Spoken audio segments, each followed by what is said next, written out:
Hello, everyone, and welcome back to Justin's book review. This is book number 150. Yes, 150. Before I get started on this review of this book, I wanted to say Merry Christmas to everybody out there in YouTube land. Happy Hanukkah and Happy New Year. This is the 26th of December, so we'll be getting the New Year's just shortly. Anyway, getting down to business. The book that I decided to review or decided to read, I often talk about how much I love baseball books, and this month I have a baseball book. This book is entitled Casey Stengel. There, you can see him with the winky face there. And it was written by Marty Appel. He's the author of Munson and Pinstripe Empire. So, as you can see, this author is kind of Yankee-centric, New York Yankee-centric. It was published in 2017. It's a new book. I actually received this as a gift for my birthday, I believe. But anyway, getting down to business. It's a hardcover book. It's fairly long. I think it was about 400 pages or so. A lot of biographies like this can tend to run a little bit long, a little boring. Like, for example, Connie Mack as a manager. I read his biography. I couldn't get through it. It was too long. But this one actually reads pretty well, pretty interesting. As much of a page turner as a biography could be.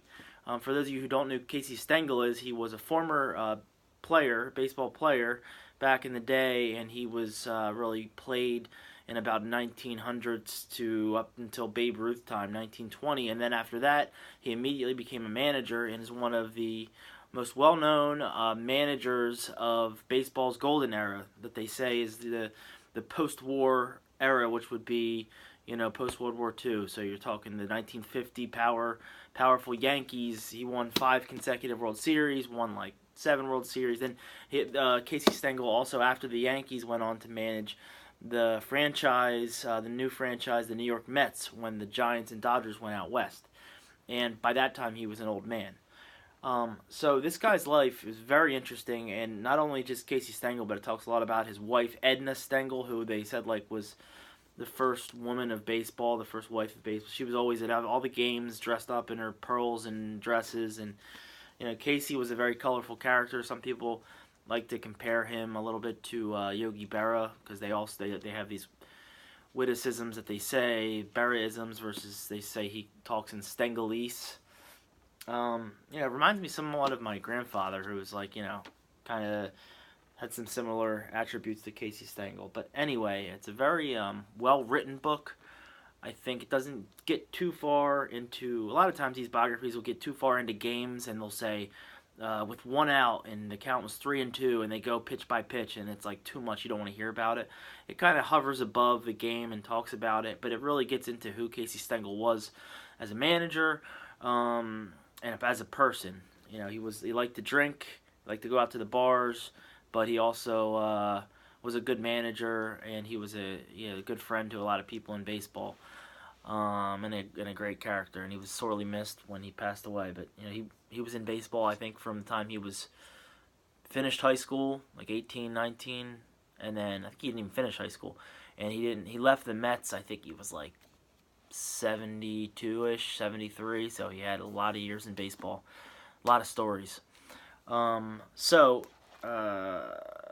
going to give this book a 4 out of 5 stars, and I'm going to recommend it to, obviously, Yankee fans, because this guy is an important part of the Yankees' history. Also, Mets fans. He also was Brooklyn Dodgers, New York Giants. He really had a lot. And also all baseball fans, I'll recommend it to. If you're not a baseball fan, I'll say probably stick away from it. Stay away from it. It's not probably not your type of biography that you wanted to read to the general masses. But yeah, 4 out of 5 stars, and it was very interesting. So, but before I sign off here, I want to talk about Christmas. Is one of my favorite holidays. Well, it's everyone's favorite pretty much, but the reason being, I get new books. People buy me books. And every time my wife or somebody asks me what they can get me for Christmas, the first thing that comes to my mind is, all right, what are the books that I want? So I came up with a wish list, put it together on Amazon. So I wanted to share with you guys a couple of the books that I got this year that I'll be reading doing reviews on. Ugh. 4 books. I got 2 baseball books that I requested all these. So, The Baseball Whisperer looks pretty good. One book that was a bestseller, Smart Baseball by Keith Law, who probably a book that talks a lot about sabermetrics and the new way of thinking about baseball statistics. And then 2 non-baseball books being, I like to read a lot of nonfiction stuff. So this is, I think this might have been a year or 2 old. Doug Preston, Lost City of the Monkey God. It's about a Honduran city that was, I think they were,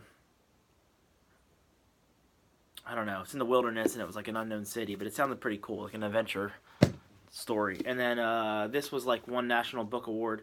I think it was the Amazon Book of the Year. It's Flowers of the Killers of the Flower Moon, and it's about the birth of the FBI and about this murder mystery that happened in Oklahoma with this Osage tribe of Indians, and I read it. The back seems really cool.